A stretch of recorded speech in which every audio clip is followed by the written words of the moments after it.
Well, good morning.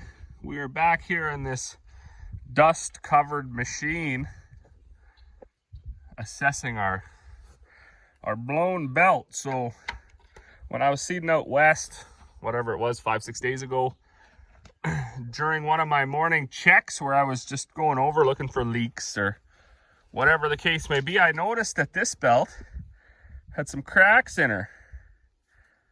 And so I phoned Corey and I said, you better order up a belt or go in and get one, I guess. So she phoned, and at the dealer, actually in Dawson Creek, they had one. It was $72. And I said, well, that's just absurd for a tiny little belt like that. So she phoned our local parts store, like auto parts store that we deal with quite a bit. And yeah, they got it the next morning for $19. So this ran for like 4 or 5 days. And then yesterday, I finished the canola, and then I dropped this down, cleaned out the canola in the field, put it all back up, came into the yard, had switched it back to fan. So I was going to drop this down again. So I kicked the hydraulics on in the tractor. I heard the fan start to spool up, but it wasn't making the right noise. And by the time I got over here to turn it to manifold, it went ka-clunk and outshot this belt. So you always want to be doing a good visual of your machinery, right? You want to be checking this stuff over. You're going to catch a lot of things that way. You're going to catch the leaks and the cracked belts and stuff like that. And because yesterday when this blew was Saturday night, so today is Sunday, there's going to be nothing open. It had to be ordered anyways, which only took a day to come in. But we are going to experience no downtime, right? It's going to be just put the belt on and go. So today we are running north of town. So town is basically there. We got to just go north. We got 2 quarters over there. That was actually the first one that we have over there is the first one I ever bought. I think I bought that like 12 years ago. And then we ended up with the option to rent the one across the road from it. So we took it. So now we got, we used to plan our day around getting over there and getting it all seeded in one day. But now that there's two quarters over there, if it was canola or something, I could get her all in one day. But the barley, you got to stop quite a bit more often and fill and everything. So I can probably get 200, 250 in a good day, but I won't get 3. And it is Mother's Day, so it's already like 10 o'clock. We had a good breakfast in there. Kids gave their mom some flowers. I was able to get Dad to run into town yesterday. I had ordered up some flowers for both Corey and Mother. So nobody got, what is this, the rest of that belt? That's a different belt, okay. Anyways, I gotta get this fixed up here and then we'll get rolling.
Well, good evening. I don't know if you can see the dust way over there. Mother's working across the road. That's the last quarter. She's got to be getting close to done. She had finished this one last night. She started over there this morning, so kind of excited to be getting on the downhill side, I do gotta say. I like seeding the cereals better because this monitor reacts quicker to the bigger seeds. Canola seeds, it's a little slow, but such is life. I also, my hydraulics got warm again, but I was talking to somebody and they said it was like 30 degrees, so that's probably acceptable. I don't know. Maybe I got a plugged filter or something, who knows. At the end of the season we will address that. I'm not gonna worry about it. Oh, the other thing it could be too is I didn't blow the rad out and the oil cooler, so I should have done that. Just something that slipped my mind, I suppose. But it never gets, it's never been over 200, and it had been over 200 before I replumbed that block, so.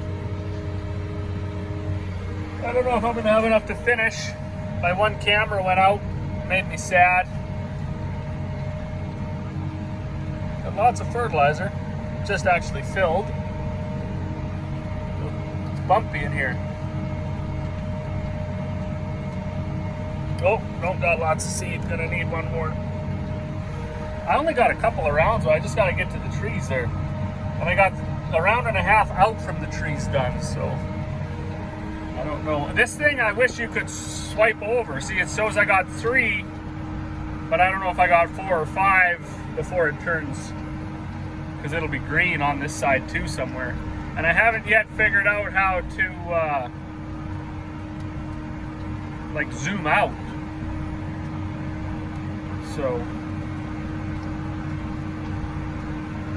another con against this system. It's junk. It's junk. They should have when they made this system and they put it in the first tractor and then they tested it out, they should have actually just burnt the entire tractor, because that being in the tractor at all probably corrupted the whole tractor. They should have started over. I've been watching some YouTube videos, folks that are seeding with similar tractors, so T9 tractors, certainly New Holland tractors, and they are using their drones and getting drone footage and doing all sorts of videoing, and every time, like, I don't understand what it is. These guys are getting like that 1 inch or 2 inch pass to pass accuracy. It's just perfect. The overlap or the skip is just absolutely perfect.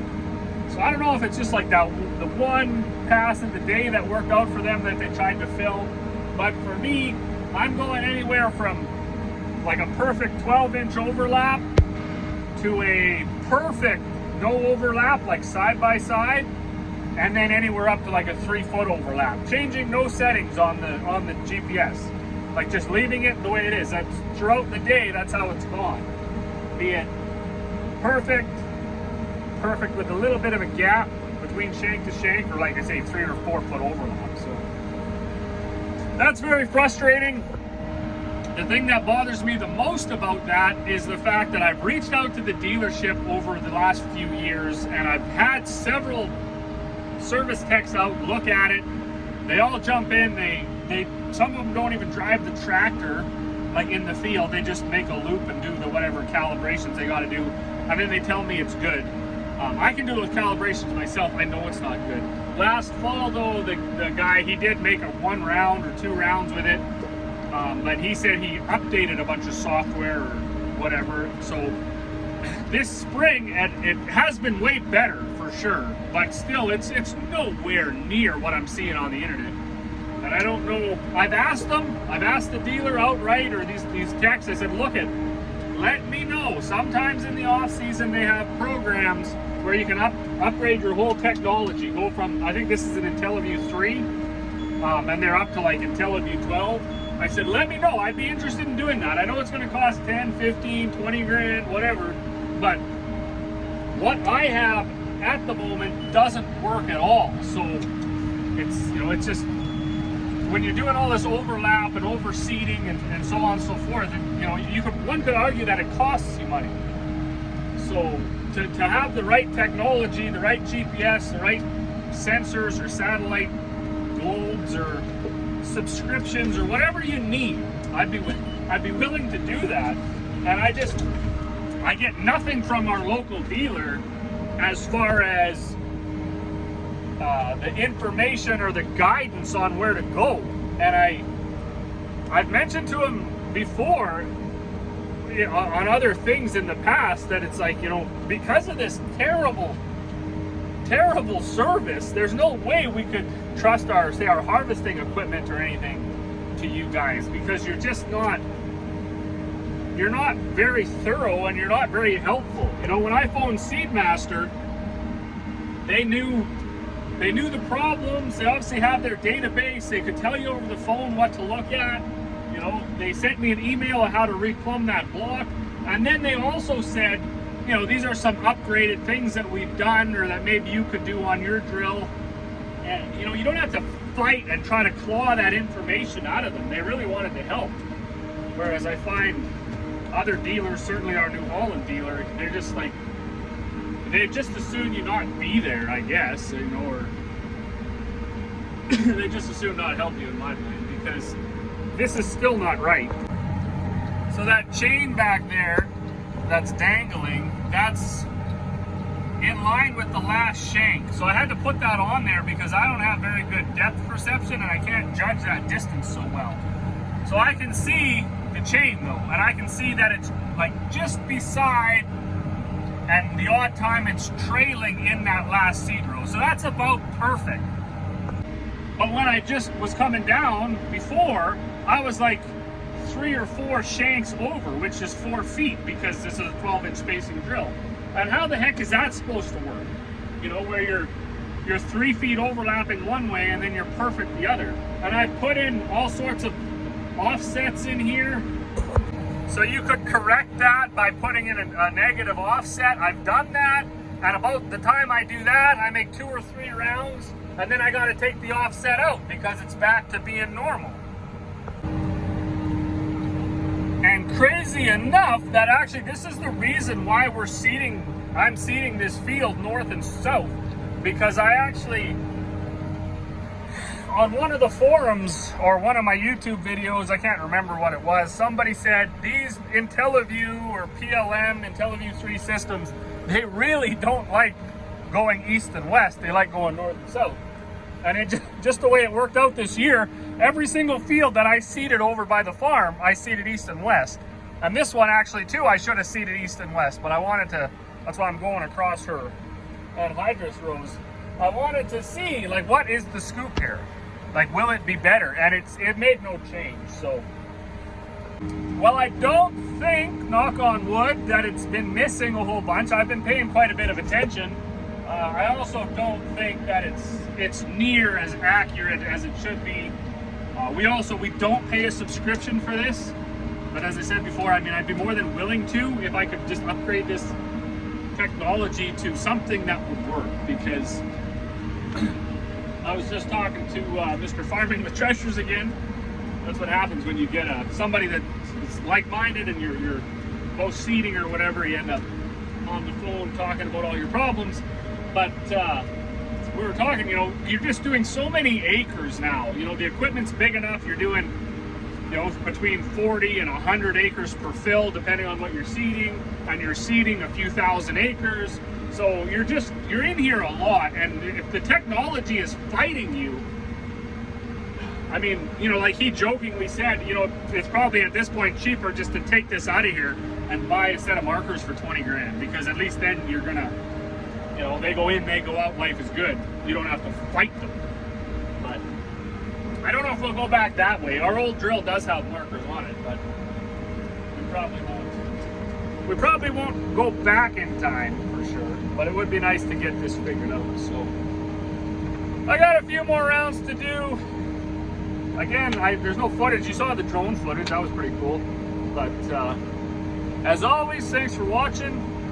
We'll see you all on the next one. Well, I did have to bring you back for this because I'm not sure I've ever seen this happen. That chain is dragging maybe 1-2 seed rows over, and I'm done the rest of the bush. And this chain is dragging maybe 2-3 seed rows over. So somehow, with the overlap and the underlap and the shifting and the nudging and the frustration, I actually ended up with about probably a 47-foot width down the field. So I'm gonna take that as a win. I'm gonna finish up here. I'm gonna wing up, I'm gonna park this across the road, I'm gonna grab that single axle and take it home, put a couple more 100 bushels on it so I can finish that quarter tomorrow, because we are gonna stop and we're gonna go have dinner. So anyways, enjoy, see you tomorrow.